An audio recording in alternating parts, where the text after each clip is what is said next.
থাকো, সিধু আড়ালে রাখো। কে তুমি আমার ডাকো, মনে হয় বারে বারে, এই বুঝিলে মোর দ্বারে। মনে হয় বারে বারে, এই বুঝিলে মোর দ্বারে। কে তুমি আমার ডাকো, কেন আড়াল থাকো, মনে হয় বারে বারে, এই বুঝিলে মোর দ্বারে। নমস্কার বন্ধুরা, আমি সুষমা আরও একটা নতুন ব্লগ নিয়ে চলে এসেছি। তো বন্ধুরা, কাছে দূরে দেশ ও দেশের বাইরে যে যেখান থেকে আমার ব্লগটি দেখছেন, আশা করি আপনারা সবাই খুব ভালো আছেন। তো আজ তো মঙ্গলবার, আর মঙ্গলবার মানেই পুজো। তো সকাল সকাল ঘুম থেকে উঠে ঠাকুরের পুজো দিয়ে নিয়েছি। আর এর আগের ব্লগে দেখিয়েছিলাম যে একটা ফোন কেনা হয়েছে দিদির জন্য। তো এই জন্য দেখুন দিদি চলে এসেছে। তো দিদি ফোনটা নেবে, আর শুধু ফোন নিতে আসেনি, দিদির চেক আপ ছিল, তো চেক আপ করাতে এসছে, আর একবারে ফোনটা নিয়ে যাবে। আর এই যে দেখুন দিদির সাথে জামাইবাবুও আছে, আর আমাদের ভাগনাও আছে, তো সবাই আছে। তো তারপরে এই যে দেখুন, আমি এর আগের ব্লগে বলেছিলাম যে বাজারে যাব, তো সেই বাজার যাওয়ার জন্য কিন্তু রেডি হয়ে গেছি। আর এই যে দেখুন, দেখে কি মনে হচ্ছে বাইক, তো বাইক কিন্তু না, আমাদের কিন্তু বাইক নেই। এই যে দেখুন সাইকেলে যাচ্ছি। আর সাইকেলটাও কিন্তু যে খুব ভালো তা না, একদম ভাঙাচোরা, একদম মানে যেটা হচ্ছে আমি বলি জগদ্দল সাইকেল, তো একদম ভাঙা সাইকেল। তো সেটা করেই কিন্তু আমরা যাচ্ছি। আর অনেক দিন পর কিন্তু দুজন একসাথে বেরোলাম, তো সেইভাবে তো বেরোনোই হয় না, মানে একটা দিন কিভাবে পার হচ্ছে দুই মানিককে নিয়ে সবসময়ের জন্য চোখে চোখে রাখতে হচ্ছে। সামনে পুকুর আছে, আপনারা দেখেছেন।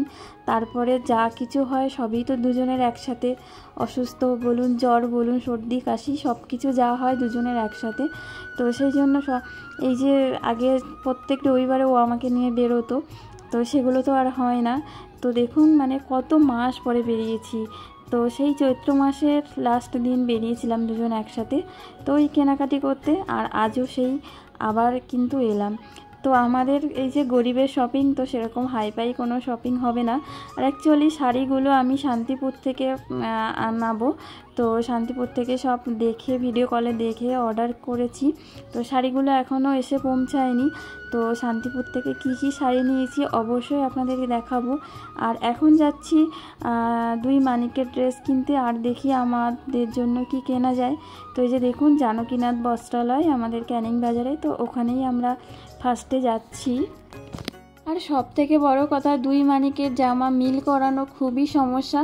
তো একই প্রিন্ট হলেও একই কালার তো হয় না, আর ওরা সব সময়ের জন্য একই জিনিস পরতে চায়, যা পছন্দ দুজনের একটাই জিনিস পছন্দ।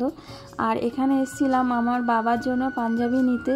তো বাবার জন্য যে পাঞ্জাবি বাবা পরে, তো সেই কাপড়ের মানে সেই পাঞ্জাবি নেই, মানে কম দাম যেটা, কাপড়টা একটু মোটা কাপড়, সেটা হচ্ছে সেটাই আছে। তো কি করব, সারা বাজার কিন্তু এর আগে বাবু ঘুরে এসছে, কিন্তু সেটাই কিন্তু পাইনি। সেটা হচ্ছে কি যেন আড্ডি কাপড় না আদ্রা কাপড় কি একটা বলে, আমি ঠিক সঠিক বলতে পারবো না। ওটাই পরে পুরো একদম কাগজের মতো পাতলা, তো সেটাই। তো সেটা আমার খুব খারাপ লাগছে, সেই পাঞ্জাবিটা নিতে পারলাম না। কোথাও নেই, সব জায়গায় আছে মোটা এমনি নর্মাল যেরকম পাঞ্জাবি সেরকম আছে। আর এই যে দেখুন অবশেষে দুই মানিকের জামা কিন্তু মিল করে ফেলেছি। তো সাইজও মিল করে ফেলেছি, কালার আর প্রিন্ট সব কিছু কিন্তু মিল করে ফেলেছি। তো এই যে দেখুন দুই মানিকের জন্য এটা নিয়েছি। আর সব সময় পরার জন্য সকালের দিকে যখন যাবে, আমাদের পুজো তো একদম পাশেই, বাড়ির পাশেই। আর এখানে এবার বাবু বলছে যে ঘরে পরার জন্য দু একটা ছাপা শাড়ি নিয়ে নাও, তুমি নাও আর মায়ের জন্য নাও, তো শাড়ি পছন্দ করো। তো সেইভাবে ওই জন্য এই যে একটু ছাপা শাড়ি দেখছিলাম। তো ওই দোকানটা থেকে আমরা বেরিয়ে এসেছি, ওই দোকানটা খুব ভিড়।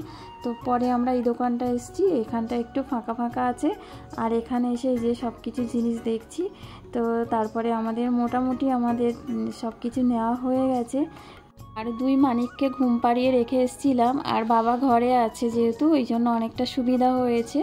তো ওরা অন্য কিছু খাইয়ে দেবে ওদেরকে, তার কারণ দুধ তো মা করতে পারবে না।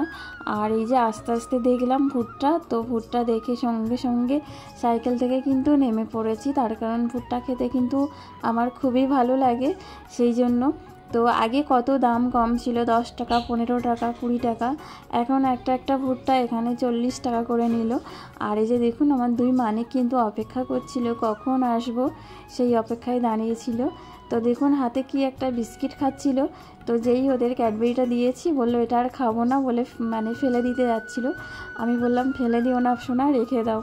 তো দেখুন ঘরের জন্য আবার গিয়ে দেখলাম একটা বেডশিট পছন্দ হয়ে গেল, তো নিয়েছি। তো বেডশিট আমার পছন্দের বেডশিট মানে অবশ্যই সাদার উপরে প্রিন্ট করা। তো এটা আর একটা ছিল, সেটাও আমার খুব পছন্দ হয়েছিল, মনে হচ্ছিল দুটোই নিয়ে নিই। তো বাবুর এটা বেশি পছন্দ, এটাও খারাপ লাগছে না। আপনারাই বলুন না এটা কেমন লাগছে, অবশ্যই কিন্তু কমেন্ট করে জানাবেন। তো এই বেডশিটটা নিয়েছি। আর এই যে ছাপা শাড়িটা দেখছেন, এই শাড়িটা কিন্তু বাবুর খুবই পছন্দ হয়েছে। বাবু চায় মা এই শাড়িটা পরেই আর কি ষষ্ঠীর দিন আর কি যাবে আর ষষ্ঠী পুজোর অঞ্জলি দেবে, তো ওই জন্য বাবুর খুব পছন্দ। বাবুকে আমি অনেক শাড়ির কথা বললেও কি হবে, এটাই কিন্তু হাত দিয়ে রেখেছিল। আর একটা এই যে বাটি প্রিন্টের একটা শাড়ি নেওয়া হয়েছে। তো ওই যে বললাম না আমরা শাড়িগুলো সব অনলাইন থেকে মানে শান্তিপুর থেকে নিয়েছি, তো এগুলো ঘরে পরার জন্যই শাড়ি নিয়েছি। আর এই শাড়িটা প্রিন্ট দেখে অবশ্যই বুঝতে পারছেন যে আমার এরকম ছোট ছোট প্রিন্টের উপরে পছন্দ হয়, শাড়ি বলুন নাইটি বলুন। তো ওই শাড়িটা আমি আমার জন্য নিয়েছি। আর দুই মানিকের জন্য এইটা নিয়েছি, একদম পাতলা। এগুলো পরে খুব আরাম পাবে ওরা। শুধু বোতামের এগুলো একটু সব আমি একটু টাইট করে দেব, সেলাই করে দিলে ওগুলো ঠিক হবে। আর এই যে দেখুন ফাইনালি আরও একবার দেখিয়ে দিলাম আমার দুই মানিকের ড্রেস। আর এর পরের ব্লগে অবশ্যই দেখাবো শান্তিপুর থেকে কি শাড়ি কিনলাম। আর এই যে দেখুন আমরা ফিরেছি তখন বাবা সবেমাত্র বাবাই সন্ধ্যা দিয়েছে, সন্ধ্যা দিয়ে আর কি ঘরে গেছে। আর এখানে এই যে দেখুন দিদিরাও ডাক্তার দেখিয়ে ফিরেছে, চলে এসছে। আর ফোনটা তো আমি অলরেডি সব সেট করে রেডি করেই রেখেছি, এখন শুধু ওদের সিমটাই লাগাবো। বাজারে জামা কাপড় কেনার সময় আমি কয়েকটা সাজের জিনিসও কিনেছি, তো সেগুলো আর মানে ভিডিও করা হয়নি, ওই জন্য আমি এখন এডিট করতে গিয়ে মনে পড়লো যে ওগুলো তো দেখানো হলো না কি কিনলাম। তো কেমন লিপস্টিক কিনলাম, কেমন নেল পলিশ কিনলাম, সেগুলো তো দেখানো হলো না। তো কি আর করা যাবে, এর পরের ব্লগে শান্তিপুর থেকে কি শাড়ি আনলাম, ওই শাড়ির সাথে কি সাজের জিনিস কিনলাম বাজার থেকে, ওগুলোও আপনাদের কাছে শেয়ার করব। তো যাই হোক বন্ধুরা দেখুন ফোনটা তো সব রেডি করা, এখন সিমটাকে লাগিয়ে দেবো, দিয়ে এখন দিদিকে একটু দেখিয়ে দিতে হবে। তো সবাই খুব ভালো থাকুন, আজ তাহলে আসি, দেখা হচ্ছে পরের ব্লগে।